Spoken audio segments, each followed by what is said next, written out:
Hey everybody, welcome to another episode of What a Hell of a Way to Die. It is Nate and Francis back in the saddle once again. Been a minute since we've both been on the show together. A lot of bouncing back and forth. I was off for a week. I took a little vacation time. Nate's gonna have a little vacation time coming up, so but it's good. And I think that really, Nate and I talked about it. What we really need is a good dad chat to get us back into the groove of what we do, back into the podcasting, not so serious and everything. Now that everything's kind of done, like, Afghanistan and whatnot, I feel like we can be a little bit more lighthearted and, just a little more easygoing. At least I hope so. My response to that is obviously Afghanistan is not done in the humanitarian crisis, and there's a lot of stuff we can talk about towards the end of the episode because there's some things I would like people to know. We'll talk about more in more detail, but I'm doing okay. I mean, we had a late burst of nice summer weather. It seems to be kind of over, but we'll see. But for about 10 days there, we actually got a sort of fake Indian summer. I don't know if Indian summer, I'm allowed to say that anymore, but like that's the term British people use. And I've been having some really beautiful bike rides and just commute rides, but we're in the process of fixing up a new space to be a more permanent location for our studio. It's further north in London from where we are right now, and I have been having to cycle there sometimes to meet workers who are doing stuff, and the preferred moment to do that would be early in the morning because then they can escape some of the really bad commuter traffic.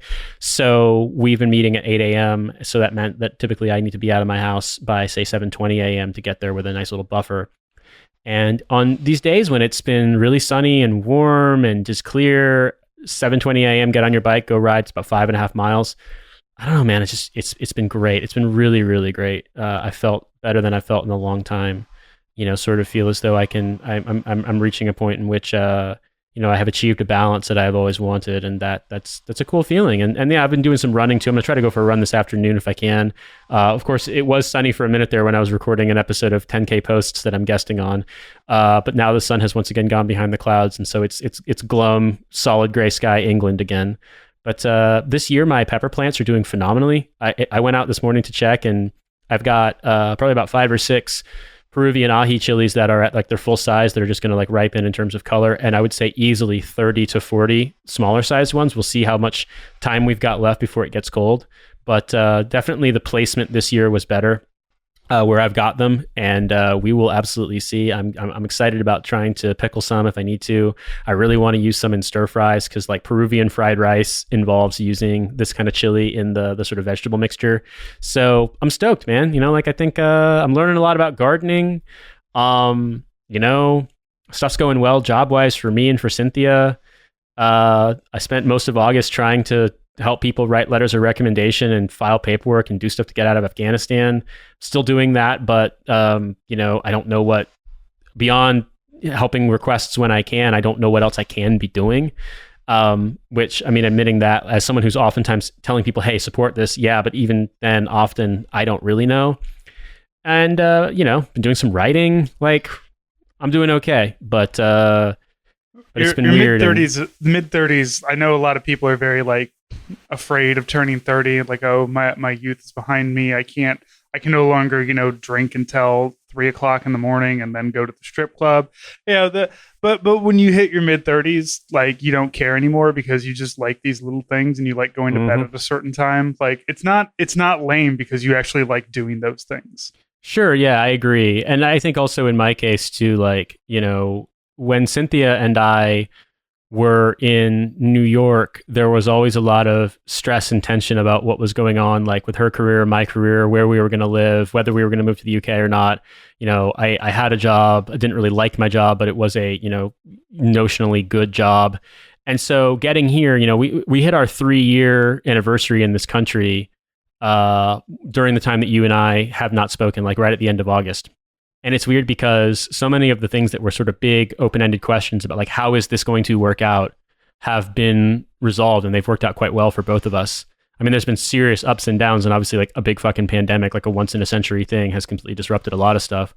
But when the dust kind of settles, when you look at where she and I are both at, like it's pretty good. Like we're doing pretty well. And I realize that puts us in, a category of people who needs to be grateful every fucking waking moment. And I try to be, but I also, I'm just trying to sort of set some goals and achieve them and work towards stuff that's been on my mind for a while. And obviously like some of the creative writing projects, I'm trying to make myself make time for that. So like I've got a lot of goals and, I'm just trying to do this late 30s thing as best as one can. I'll be 37 at the end of this month. And, I'll, next year I've lived in London longer than I lived in New York. So, it's weird. It's like big life milestones. And I don't know. The decisions that we made sounded crazy on paper and when we speak them aloud. And yet like now looking back, it actually has worked out really well. And I don't really know. Like sometimes part of being, in the line of work that we were in is such that like you develop resiliency because bad shit is constantly happening. And so that is a useful skill. But one of the things that I feel is like a skill I've had to develop since leaving the military is like how to process it when things work out.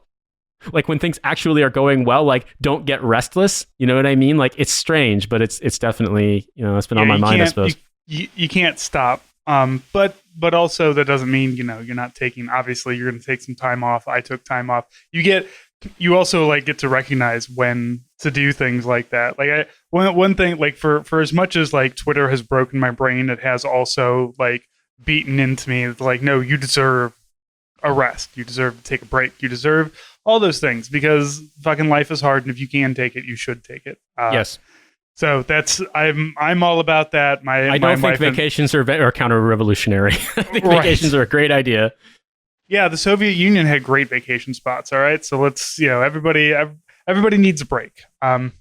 So you should take that in whatever way you can.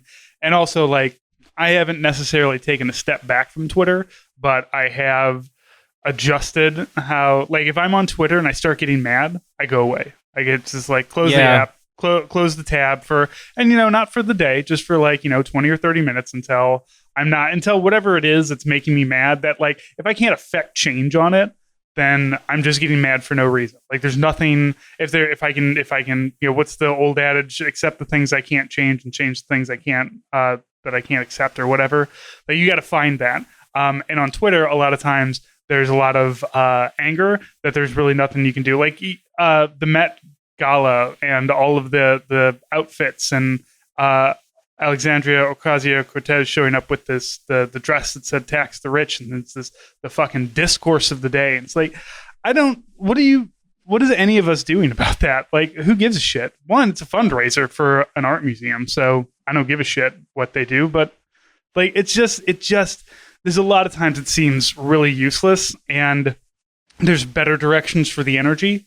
And I try to do that. Like I try to do something like now I'm trying to, every day, what am I doing for, the podcast or the store or for our thing? What am I doing for other people? What am I doing for myself and my family? You got to find those, like just the little things that you're doing. And then like, and I've also said 9:00 is when I'm done. 9 p.m. I'm done. I'm smoking weed and watching TV at that point. So, good barriers to find to get yourself to stop going crazy on Twitter, because like let's be honest, we've turned like there are certainly, I don't want to say ages or epochs or whatever for Twitter, but there's certainly we're certainly in a change time. Like the last change time was Trump being elected, at least for the people that we follow. Now that Biden's elected, and now that the Afghanistan is not a combat mission anymore, there's another shift, and it seems like everybody is just trying to figure out where they're going to shift. And just here's where you should shift. Have fun. You should have fun on Twitter. Like it's Cynthia and I were having this conversation not that long ago that I don't know if you saw that thread. The account is at Solomon, Missouri. Very, very funny guy. Man went from like 2,000 Twitter followers to about 37,000 in the span of a couple of weeks because it was just very, very funny. But basically, he was commenting about, I can't remember the name of the person involved, but there was a guy who was, I think, either a basketball player or a basketball coach who was ending his marriage after like 35 years or 32 years.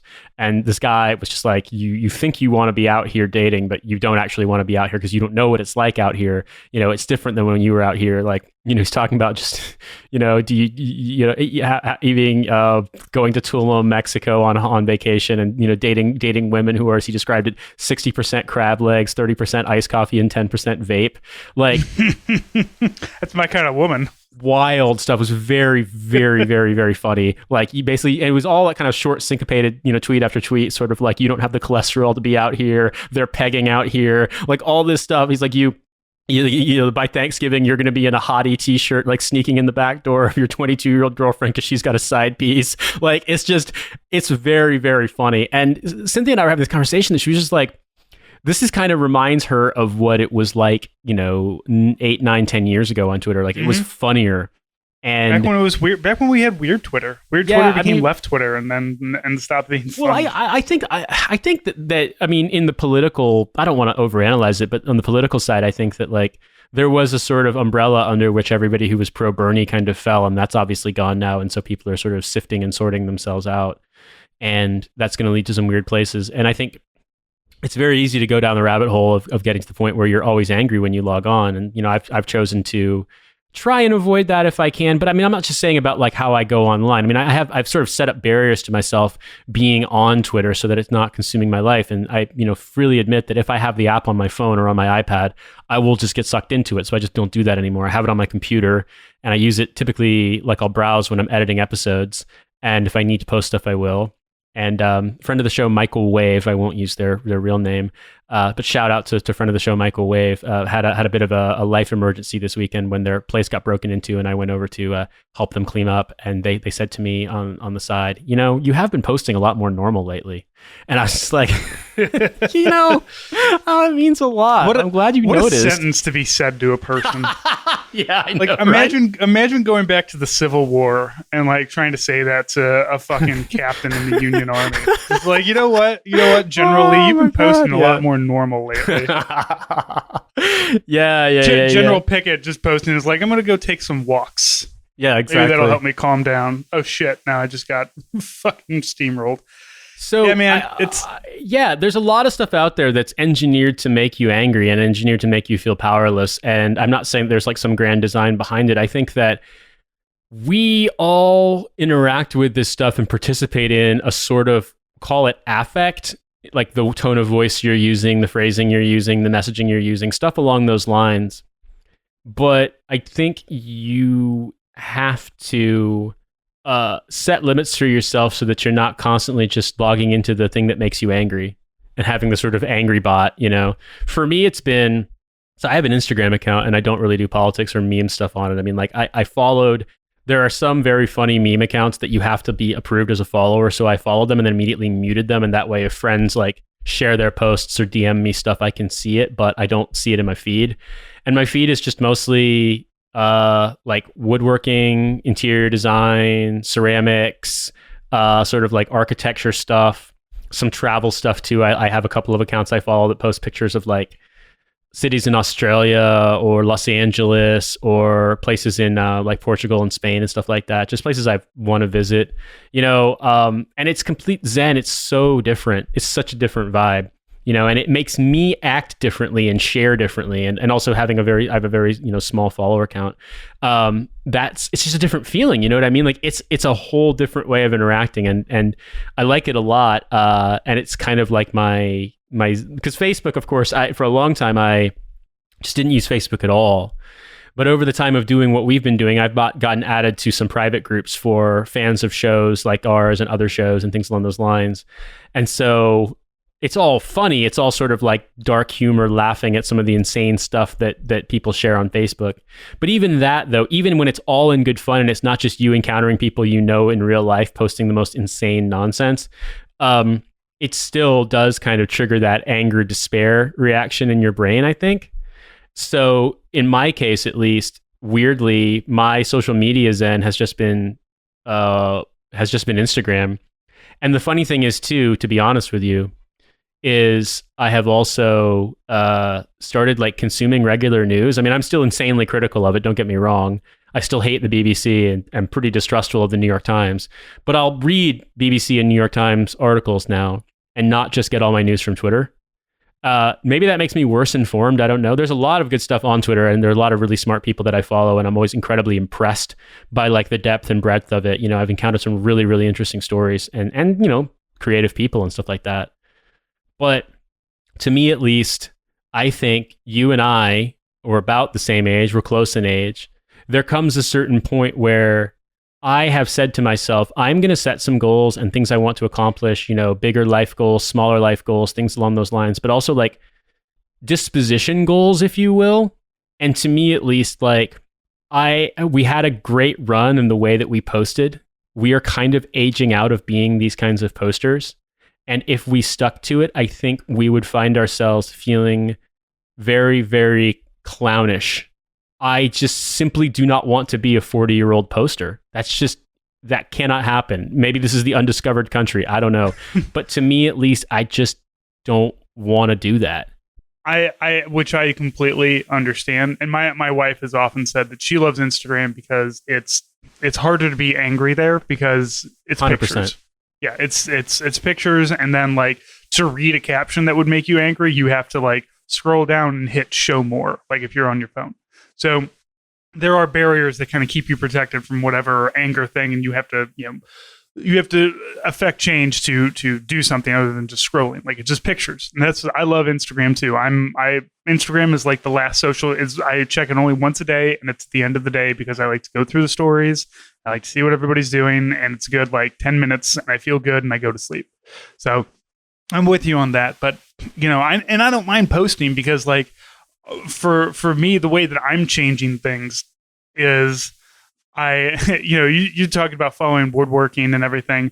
I am now following more people that I find humorous, but also Twitter's got all kinds of great, interesting things, and you can stop following some stuff and go follow other stuff, and still, you know, it can still be a great time.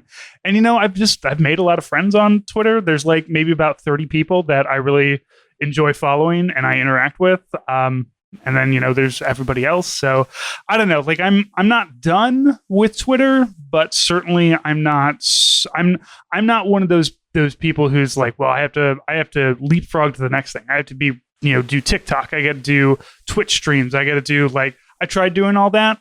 I don't like it. I don't like setting it up. I don't like setting up the video. I don't like fucking with my hair. I don't like that I do a video, and if I fuck up, I can't, you know, like I can go and edit it, but I don't, like, because if I'm doing some of these things are 20 or 30 minutes and I hate editing myself anyway. So, and so there's a lot of branching out that could happen that I'm just not really interested in. And no, and I recognize that like we might go the way of the bloggers from the early mid 2000s, you know, that like there were people who were supremely relevant in the like blogosphere, as much as one cringes hearing that word. And some of them have gone on to become sort of, you know, establishment media or new media startup personalities. I think some good examples of that would be Matthew Iglesias. But there's also people like Ben Shapiro. Yeah, lol. There's also, you know, guys like this guy named, I can't remember his last name, but his first name is Duncan. He's at Atrios. He was a huge blogger in the 2000s, and like he's got a pretty big following on Twitter, but he's just not doing the stuff that he used to do. You know, those guys in the heyday of blogs, you know, banner ads and stuff were bringing in tens of thousands of dollars per month in revenue for these people, and it went away. You know, the model disappeared. And so there's an extent to which like we've hit this particular moment in what we do, both in the way in which we gain a platform and the way in which we make money. Now you have a regular job. This is, between all of the various shows I produce, this is my full-time job. And, you know, I'm trying to set myself up to be in a situation where we'll be able to, you know, seek work that's relevant to this field without necessarily being, you know, call it comedy/politics podcasts. If the bottom falls out, or if the market changes, or if, you know, people's desires and demands change, I don't know what it's going to look like. And I think I'm always a little bit skeptical of letting my hair down completely and assuming that things are going to last. But I mean, I hope they do, in the sense of like the stability that this work has provided me. I just don't know. And I wouldn't want to chase relevancy on platforms like TikTok that I don't really use and don't understand. The fact of the matter is with Twitter is like, I have used Twitter since 2009. Like, I know how it works, more or less. Mhm. I've watched it evolve. And quite frankly, I wouldn't really want to branch out and try to become like popular on other things, or even really like I'm okay with promoting stuff, for example, on Instagram, but I don't really like, there's a whole kind of culture around how Instagram works that I'm not really as privy to. So for me, it's just been like, well, you know, the moment might fade and this stuff might become less relevant, and that's fine. Like, You're an audio engineer, man. You've always got something. well, sure, I'll have stuff to do, but I mean, here's the thing: like, my personal goal in the next decade is for us to start a family, and for me to publish some novels, and that have them do well enough, hopefully, in critical and commercial reception, that I'm able to continue to publish. I don't delude myself that that's going to be some great big impact, or that that's going to have any kind of like staying power. I don't believe it's some higher mission or anything along those lines. I don't believe that like I've got this, you know, like it's a thing I have to accomplish or I'll be a failure. Like, that doesn't really matter that much. None of it matters. None of it's really going to matter. Like, the stuff that we look at for you know, in terms of posterity and, you know, in the world of literature, like, a lot of that is completely arbitrary. And most of it, even if, you know, if you do want to go down the route of thinking to yourself, like, will I survive on to posterity? Like, it doesn't, most of those people didn't in their time. They didn't know. No one knew. And you can't live your life on this idea of like, what is this grand purpose? Am I achieving some grand purpose? Like, I've got a lot of things in front of me on a day-to-day basis that like require discrete decision making. And I try to do the best I can. And I'm trying to not be mad online, because while I realize that I'm funny and mean, the mean part, you know, it's not really any way to live your life. It's not fun at a certain point. Like, you know, when I was in high school, I was funny and mean and clever. You know what I mean? When I was in college, I was funny and mean and clever.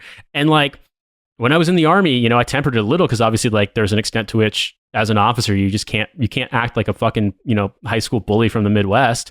But, you know, and I experienced some stuff that really kind of like rattled my brain as far as like, you know, how do I treat people and how do I experience the world? But there's an extent to which, like, I don't want to do this forever. And, you know, quite frankly, as many people know, I use an auto deleter on my tweets. I'm really glad. Because like the stuff that was like popular, like the really popular, like making fun of people and dunks and shit, like, I am glad that's gone, because I'm sure angry people have them screenshotted in case I ever like try to run for office, which I fucking won't. But it doesn't really matter anymore. Like, it's gone, and I don't have to like play up to that stuff anymore. I don't have to play the hits anymore. I'm just going to try to keep doing what I'm doing and adapt to things, because the thing I'll leave this on before I hand it back over to you is that, quite frankly, think about what we're doing now, how we make money, how we gain an audience, how we share our content now, and how we connect with our fans. 10 years ago, almost none of this existed. I mean, obviously the concept of some of these things existed. Podcasts existed, social media existed, but like the way in which it was all integrated did not exist at all, or at least not to a great degree, in which people were, you know, kind of building their own sort of alt media around it. This happened now. 10 years from now, we have no idea what it's going to look like. Also, another thought exercise, think back to yourself 10 years ago, like what you thought your life goals were and where you thought you were going to be or working towards. Like, I don't know about you, man, but 10 years ago, I was pretty committed to being a Green Beret. You know what I mean? Yeah. Like, obviously that didn't happen. Every time a 20-year-old tanky yells at me about my politics, I'm just like, man, you have not actually been around long enough to know what the fuck you're talking about. Like, maybe you understand your politics now, but goddamn, dude, like, I've changed political parties and ideas fucking since we started the podcast. I have changed my politics and how I think of things just based on, you know, how the world around me continues to evolve. So I'm just like, yeah, I mean, 10 years ago, I was 2001, so 2011. I was really deep back into my my alcoholism around then, but I was done with my Iraq deployment for about a year by then. But yeah, I mean, at the time I wasn't politically motivated in any way, shape, or form. I was just, you know, trying to get a job and get through school and do all of those things. And then once I moved on from those, and once I stopped drinking like I hated myself, I was able to open up a little bit more. But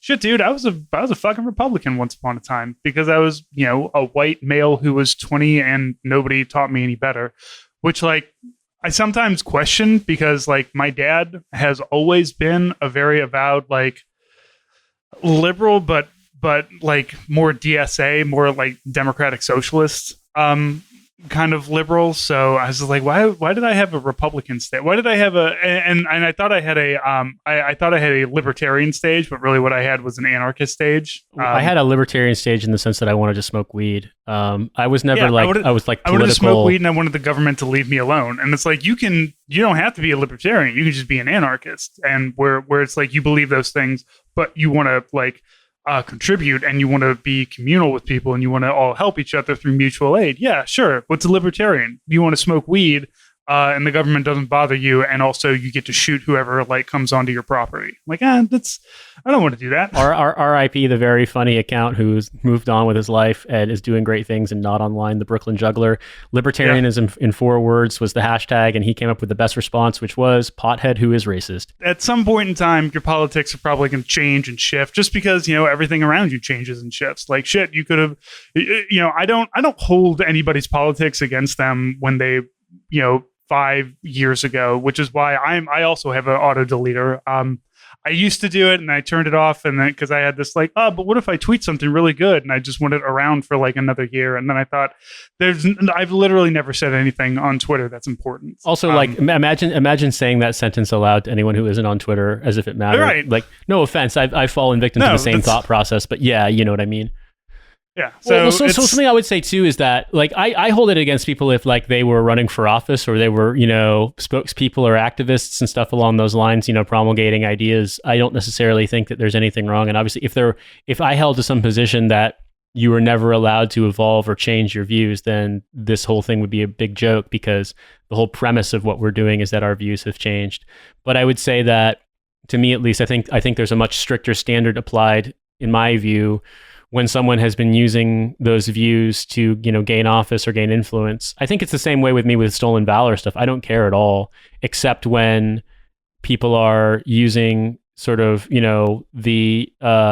the notional advantage of having served in the military as a means of advancing themselves personally, like whether it's their political careers or trying to, gain, favorable status as sort of like contractors for the government, stuff like that.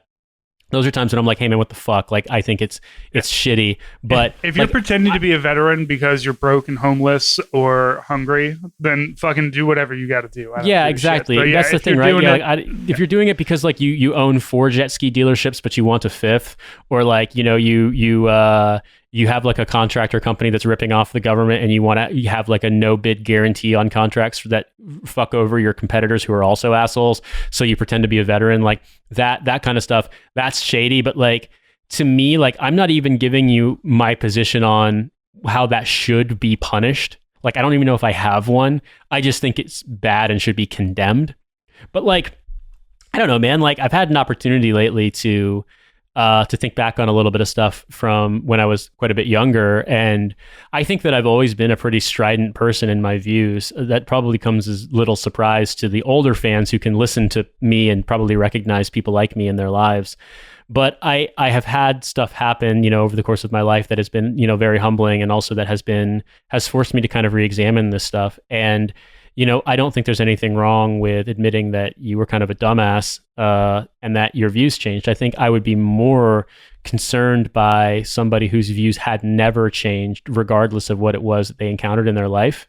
That would seem to indicate that either their life has been insanely sheltered, or, free of all conflict, or that like they don't base their opinions on anything they actually experience and interpret.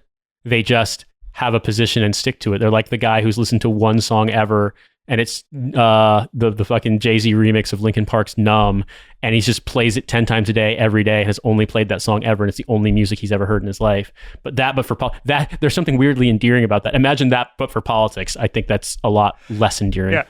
If you're just listening to the Jay-Z cover of a Linkin Park song by yourself, that's weird, but at least you're not affecting policy. So yeah, exactly. That's cool. But like, if you're doing that, I mean, look, let's be honest. All politicians are insane. Like, and I say this about, the ones you like and the ones you don't like, they're all insane.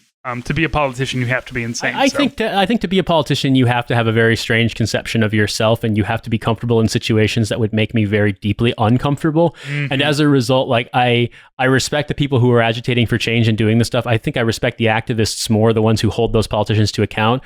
I recognize that a lot of people, once they become politicians, they're in the room, and if you're an activist, it's sort of your role to make those people uncomfortable so that they don't forget where they're from. But like, they can't be activists anymore. They can't be like you anymore. They're in the room, where the decisions are made. I think I respect activists more, and I recognize how taxing and unrewarding it is, and how, the consequences of it can really, affect people's lives, because there's only so much energy you can give in a thing that's so, to be an activist and unrewarded and unremunerated. You know what I mean? Yeah, being an activist means that the only thing that keeps you going is the fact that you're right. And that's enough for a lot of people. I would say that not that you're right, but that you believe in the thing that you're doing, and that you're willing to sacrifice for it, because, I like, to me at least, it's not like I'm not saying that any activism I've ever done was because I believed that I was objectively correct. It was more like the issue mattered to me, and I wanted to see it mattered enough to me that I was willing to put myself out there. And whether it was try to organize veterans for DSA, or whether it was to go canvassing across the grimmest cities of England trying to get Jeremy Corbyn elected as prime minister, like, there was stuff that I did actually believe in. It's just that, I recognize too that people who are activists, like, it's hard. It's really fucking hard. It takes a lot out of you. It's very thankless. Depending on your kind of activism, it can have serious consequences for, like, your, ability to support yourself financially, your mental health, your, like, your ability to live in society and not be persecuted by the state. Like, there's so much of it that, like, it's so incredibly hard. And I have the utmost respect for people who do it. But, I've kind of aged out of that demographic, I think. Like, I think that if I, went to a demo and got my skull crushed, I would fucking die. If I got hit in the head with a baton, it wouldn't be like, oh damn, like I have to, like, there are people who are young who, like, they had lifelong mental health and, like, physical health consequences from that. If that happened to me now, I'd probably just die. I don't have the knees to run from the cops anymore. Yeah, fair, exactly. No, I technically I do, but I just don't have the I don't have the shoulder. Yeah, what the fuck, man? You've been having, like, this big physical glow up since you got out of the army. Like, genuinely, it's been amazing. I've been like, wow, Francis is looking good as hell. What the hell? What's the secret? I got out of the army, and so I was able to exercise for fun and not for for statistics or whatever, or to check a box. So I got to exercise how I wanted to exercise. And I started taking Wellbutrin, and somebody was like, "Oh, there's really good weight loss. Wellbutrin helps you lose weight." And it's not that, like, Wellbutrin itself, like, is the thing that makes you lose weight. It's just that I don't drink as much and I don't stress eat. So I ended up losing like 20 pounds, and that's been great. So the most healthy thing I ever did was get out of the army and start smoking weed. And I'm in better health mentally and physically than I've ever been. I was going to say, I can't necessarily fault anybody for doing either of those two things. I think that getting out of the army is a great decision regardless of where you are. And I think some people can't smoke weed, manageably. And I'm one of those people where weed is very useful to me in the sort of as a medicine, specifically to fall asleep when I'm feeling sleepless. I do not enjoy being high, and I would never in a million years want to interact with other humans while high. And if I smoke weed every night for a long enough time, I start to have really seriously bad short-term memory loss. So I just don't do it. I have to manage it. I think I've talked about this on the show enough. That probably indicates that I still have some short-term memory loss from this, and thus I'm rehashing myself. That's also called getting old. Yeah. Look, I have those issues too, and I just blame it on being 38, but it's fine. That's why I also have a notebook next to me. Like, the thing is that I was just like, man, I have, since I started smoking weed, I do feel like my short-term memory isn't as good, but also, like, in the last couple of years with having a child who is diagnosed ADHD and having my wife who's just like, oh, I didn't realize that, based on this research and everything that, she's like, she's on the spectrum. And then it's like, oh, I probably, like, have focus issues that are not weed related, just like my brain. So what I do, I have notebooks next to my desk, and I buy fidgets, little fidget thing, like not the spinners, but there's all kinds of different fidgets. So like if I'm in a meeting and it's like, I have got to focus on what I'm doing. I just close down everything else and fuck with, and so like, yeah, it's really like at a certain point with your mental health, you do have to, put your foot down on yourself. Because I pretty much just smoke weed every day, but I'm not high. Like, it's a vape pen, so I take 2 hits and it's like, you know, I'm relaxed, I'm calm. I can, you know, do everything that I need to do and not feel agitated from, you know, my job, which I'm getting more and more responsibility at, which is great, but also, you know, it's more stressful. And, you know, just the living in this world in the year of our Lord 2021, you know, so I have really reached a point where it's just like whatever gets you to the next day and whatever like makes you not feel angry or sad or whatever is fine. Just do it. Like, you're gonna fucking die one day, so am I. Whatever. Just as long as like the people around you, as long as you're not harming anyone else around you, and as long as you're not, you know, just completely, I guess, turning in on yourself and just be like, fuck the outside world, I'm not going to have anything to do with it, because, you know, you still need to be a part of society, whether you want to or not. So I don't know. It's kind of funny too, because I think there's an extent to which, you know, getting older, you are, at least if you are paying attention to, you know, yourself and to what's around you, and you have a recollection of it, you do find yourself kind of realizing how little you knew when you were younger and how much you thought you knew. And I have a funny example of this, which is that, you know, years and years ago when I was in college, I happened upon, I think it was my first year of college, I happened upon this website on Something Awful forums that was basically like, it was a service called, I think it was called Future Me or something like that, Future Me, where you could send an email and it would time delay it and then send it 2 years in the future. So you wrote an email to yourself. So when I was a freshman in college, I wrote an email and I set it to my email address 2 years in the future, which is funny because I had some notions of potentially leaving Indiana University. A buddy of mine, he and I were tied for the highest GPA as a freshman in ROTC. And he and I had both gotten rejected from Northwestern University, which is, if you're from the Midwest, you might know, is sort of like famously where fun goes to die. It's a private school outside of Chicago that's considered like a regional powerhouse school, but, you know, obviously way more regional than like national status. He wound up going, I stayed. And then after my second year, I thought about leaving school completely and moving overseas because I could get my, I knew I could get my British passport, or at least I thought I could.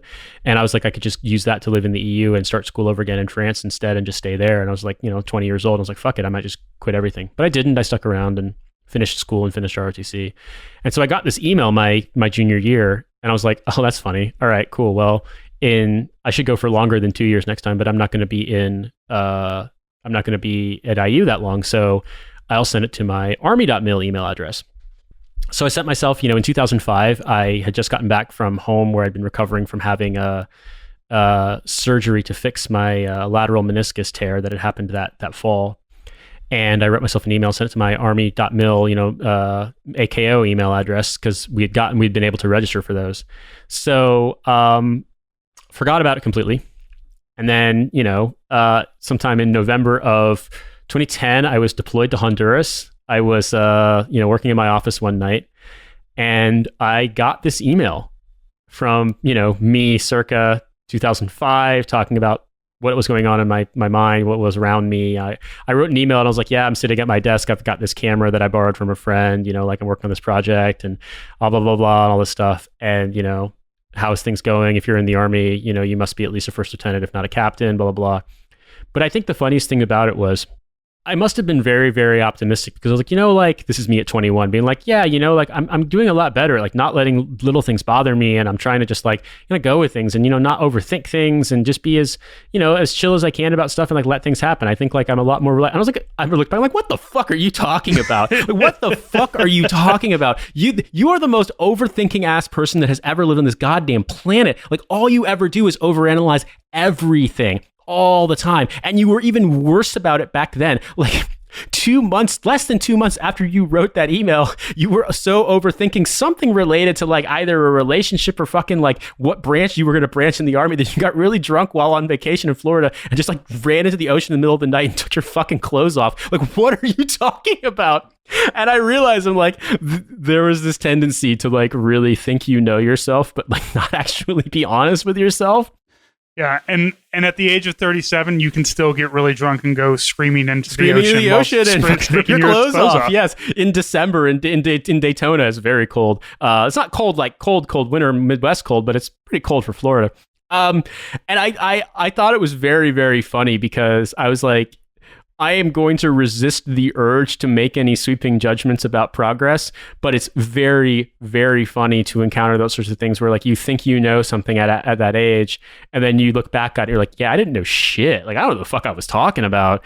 And so to me, like, I recognize that we have a weird sort of time capsule function in the way that we make this show, and you know, the way that we've put these episodes out. I think if we went back and we listened to stuff in 2016, 2017, like so much of our views would seem foreign to us now, or like what we cared about, you know, like. Yeah, I feel like our core beliefs are going to be there, but like some of the, like my position on, you know, gun ownership goes all over the place, depending on what's going on. So, you know, I'm with you on that. And yeah, our core belief of don't join the, actually, no, I think we did have an episode telling leftists to join the army. So, that was probably change, that might have been Adrian. I know Adrian believed that. Not to disparage our former co-host. I always disagree with Adrian on that, but I would say I think ultimately we have to redefine sort of what is this show about. That's kind of like what we're driving at here. And to me, it's don't join the military, don't join the police, support mutual aid, support the community you're in, look after each other, be nice to each other, know who your enemy actually is, and know what you're fighting against. And I think the biggest thing, more than anything else, is that what you encounter and what you are trying to affect, even in the smallest bit, in your real life, in your community, not only should, but must supersede whatever you are seeing online. Because if there's any one thing that we have learned in going on 5 years of this podcast, it is that you can be very, very much convinced of something because of what you perceive online. And in contact with the overwhelming majority of humanity that does not use the website that we waste our brains on, it winds up not mattering as much or factoring in as much or even existing as much as you thought it might. And I'm not saying, oh, Twitter isn't real life, because sometimes it is. Sometimes it genuinely is. And sometimes stuff that starts on Twitter manifests in real life and horrible shit happens, or sometimes good things happen too. But like, what I am saying, though, is that, like the Nicki Minaj tweet. I mean, I'm very happy whenever people make fun of the English. Let's be perfectly honest, particularly the English establishment. Like, you start coming from my ski mask chaos people and like in the England that I love, and I'll be mad at you. But you start coming for like, I don't know, Boris Johnson or Laura Koonsberg. Like, yes, please be as mean to them as you want. I'm just saying that I am hoping that as we continue on to this, we can continue to encourage people to not join the military or to leave the military if they're in. We can encourage people to resist whitewashing of what the military is and does, and the sort of like propaganda that tries to paint things in which the military is always the protagonists of 12 Strong, and the villains are always just motivated by nothing but sheer, white hot hatred. Hate our freedoms. Exactly. Incomprehensible, deranged hatred that has no animating ethic. Yeah, we want you to resist that. And we'll keep talking for sure because, knock on wood, I'll be a dad in the next couple of years, an actual dad. I'm already a dad in spirit. You are, in fact, a dad. And, there's an extent to which what we say and do has got to kind of make sense to us based on the place we're at in our lives. And, we are not going to try and repurpose this to a podcast where our old asses start doing fucking TikToks. That is not happening. That is fundamentally not happening. I know you attempted it, Francis. I'm not making fun of you for that, but I'm saying to become a TikTok person, you have to kind of inhabit that world. I would rather take a vow of silence. I don't like ever turning the volume up on my phone, so TikTok is completely useless to me. And that's what I realized, like, because I jumped onto TikTok and I'm like, okay, this is cool, but I don't want to listen to anything just because then, the kid comes over. What are you watching? I don't want to listen to anything. I like that, videos have people put captions on them now. That's great because I can read them. But TikTok just was not. I do really like the TikTok automated voice when it does speech to text. I find those weirdly funny. But other than that, it's I'll see the highlights on whatever other social media. Like I don't have to go looking. Well, I'll let somebody post it on Twitter. Exactly. So, Francis, I think now is as good of a time as any for us to plug this week's bonus. I haven't been doing that for a while because I felt like some of the stuff we were talking about was really important, and I wanted to, max out my time for my interviews and stuff. But this week's bonus features friend of the show and Zoomer correspondent Kevin Frint discussing a book called 100 Deadly Skills, a completely unhinged book by an ex-Navy SEAL, writing about ways you can be, in his terms, a capital V, capital N, violent nomad. And some of the skills include how to steal a plane. Is this an Art of Manliness book? Is that where that came from? Yes, and it's very funny because they use clearly like a budget option artist, and the best way I could describe it is he paints the character, he draws the character in like black and white line art, meaning to resemble the sort of flinty, I don't know, Jack Ryan style character. But what it winds up actually looking like is a really, really grumpy middle-aged divorced guy. And so when you factor in that, we talk about this in the show quite a bit, the extent to which like him in a hide site inside a vehicle or inside a building taking photographs is like him being mad at his ex-wife, or him making improvised body armor and it looks like he's built his own suicide vest, like he's taking to family court. Like there's this weird intensity because you think to yourself, who is this book for? Who is this book going to be enjoyed by? Why does this exist? Maybe your wife's taking your son to Los Angeles to go meet her new boyfriend. Maybe you need to go ahead and take that airplane out. Well, here's how you do that. It's funny because he tells you how to steal a Cessna to conduct like special reconnaissance. And the point that I make in the episode is that surely, unless you're in a completely lawless zone, or you're going to take the flight somewhere fast enough to then burn the plane and run, the fact that you've stolen a plane and have no flight plan and are pinging fucking air traffic control nonstop, you are going to get shot down immediately. Shot down. And he talks about crossing borders. I'm like, surely a great way to not die. Oh my God, it's incredible. It's so dumb. It's absolutely like divorced guy stocking stuffer. And like, I'm not saying that to disrespect divorced people. It's just more along the lines of, I know there's a certain kind of person who becomes very bitter, and I feel as though that is sort of the comic angle I'm going for here. And quite frankly, there is an extent to which this book, like, I was just so baffled by its existence. And I would like you to listen to some of my reactions for the next 10 minutes. So if you enjoy this is available on the Patreon, and there will be a link to this episode in the show notes of the episode you are listening to. Yeah, I was taken aback by the breadth of the skills in this book, because it goes from like a reasonable fear, as in, well, if you think for some reason your hotel room is going to get invaded, like ways to secure that, to just full on like, here's how to carjack someone. Like, yeah. It travels so far, so fast. I mean, I guess, yeah, some of these skills, yeah, I think he could have found 100 useful skills, but that would be a different book. It would no longer be 100 deadly skills. I browsed through it, and one of the things that struck me was just like, I understand that some of these things work, but you recall this from your the training you have done in some branch of the government, that even when stuff is relatively simple, like described in layman's terms, it's very easy to do it extremely wrong. Yeah. And the one that really got me as I was browsing through this was how to basically climb a rope or climb a high wall. And it involves making a kind of knot with your shoelace to like build like an ad hoc harness. And I just think to myself, I'm like, the guys who are going to buy this book, like they have to add a new color chart to their BMI results to even to be able to represent the data. Are you really sure you want to entrust your life or entrust these guys' lives to nylon laces from tennis shoes? But at the same time, I have to give the man credit, because he does seem to treat every activity in this book with utmost seriousness, even if it is completely insane.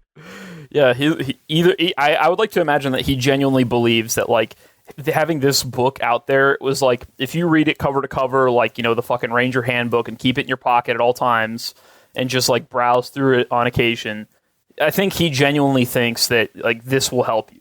Like the stuff that's described in this book, if you memorize all 100 of these basic tasks and skills, you will be ready for anything. He's also made a podcast and a couple other books. Oh yeah, his podcast is called Can You Survive This Podcast? Yes. It's so good, man. Oh my God. All right, so let's get into the actual contents. So the preface goes in and tells you these skills are deadly and serious and should only be used in, quote, the direst of emergencies, end quote. So, like, yeah, because a lot of these, like, the skills involved in this book, it's like, number 58, send anonymous emails. Number 39, determining surveillance. Like, what? So it goes into 9 parts of the book, and if you could read what those are for me, Nate. Yeah, absolutely. So they are part 1, mission prep, part 2, infiltration, part 3, infrastructure development, part 4, surveillance, part 5, access, part 6, collection, part 7, operational actions, part 8, sanitization, and part 9, exfiltration and escape.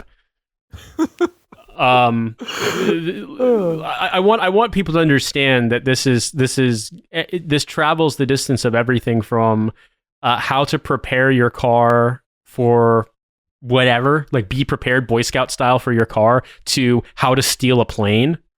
So like I feel as though the hook here is, like you said, bored guys who want to learn something, you know, that, like, to make their lives more tactical. And like basically you can feel tactical when you're checking, you know, your tire pressure, and fantasize about building a hide site in the back of your car. That is a skill that is described in this book. Yeah, you need to be able to know how to do the DC sniper, like, trunk hide. That's the first thing I thought of when I saw it. When I saw the picture of the fucking trunk hide, yeah. And it's always funny to me too, because it's like, it's always surveillance, but it's this like his avatar in the artwork. And we have to talk about the artwork at some point. Yes. So it's drawn in this almost like somewhere between like Stan Lee meets Jack Chick tract kind of artwork, with like, it's not poorly done. I mean, it's well executed, but it's got this kind of like grumpy middle-aged looking sort of action man as the protagonist. Like, he's the avatar of the author. Here, real quick, Nate, I do want to touch on the fact that like the central thesis of this book is to like become what is called a violent nomad. Violent nomad, I know. I kept seeing so that. That's the guy he's trying to represent. Like, you know, not schlubby, like tough random white guy.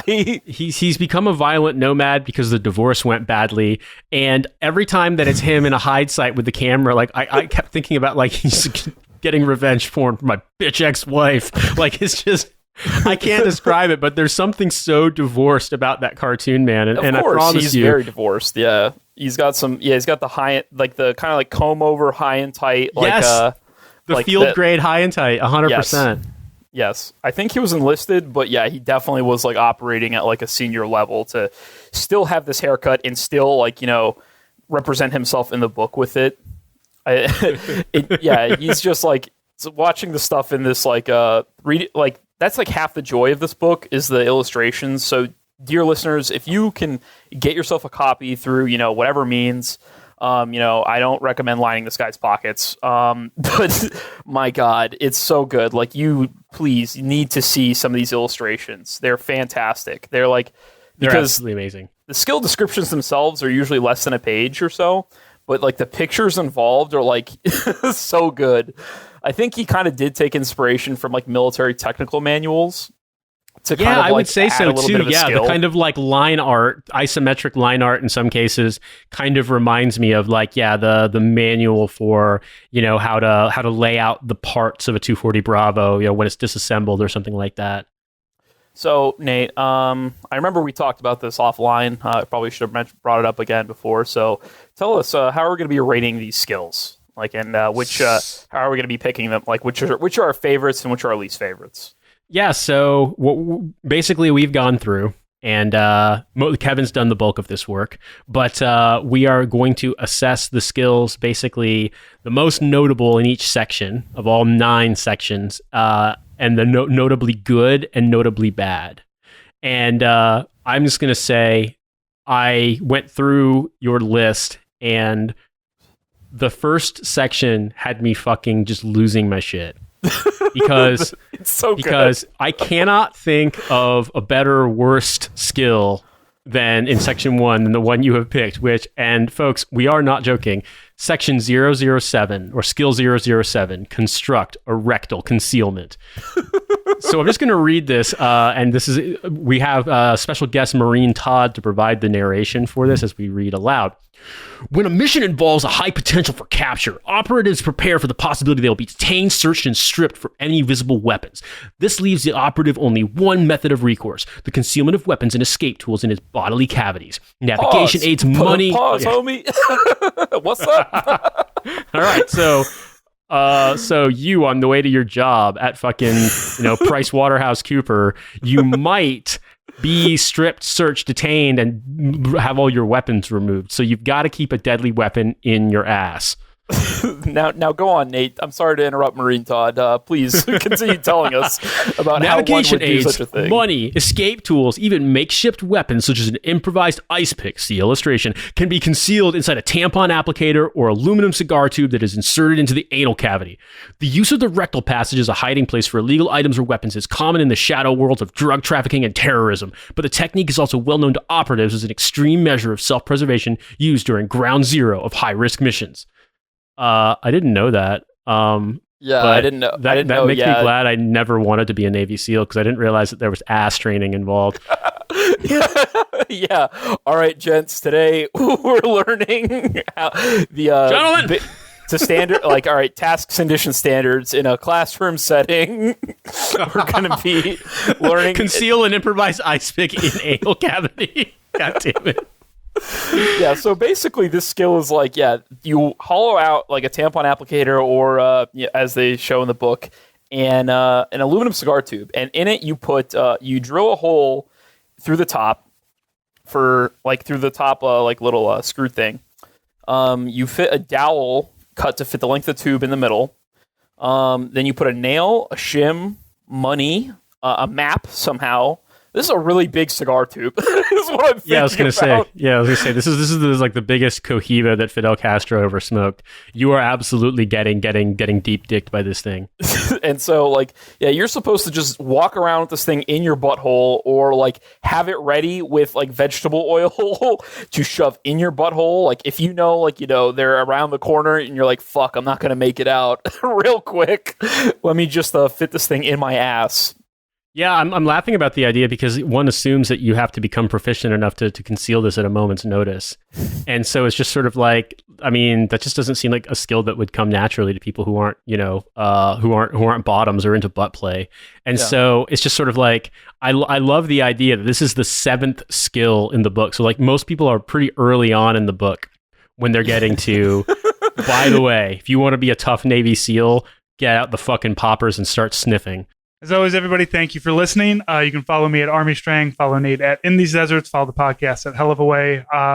While we are not on any of your other the Zoomer social medias, we do have a YouTube. You can listen to the episodes there if that works out better for you as well. And of course, there's Patreon, patreon.com/Hell of a Way to Die. We're going to stick around. I got nowhere else to be other than making likewise. content. Likewise. Even if I'm not posting that much, I'll still be doing this and still be producing and still be figuring out. You know what, Nate? This is fun.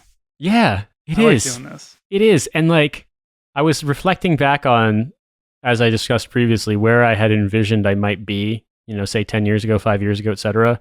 And like, this is 100% not what I had envisioned, but it's cool and I'm okay with it. So I'm just kind of rolling and like, trying to use the Zoomer expression kind of vibe with it, We'll see what happens. We'll see, yeah. All right, everybody. We'll talk to you next week.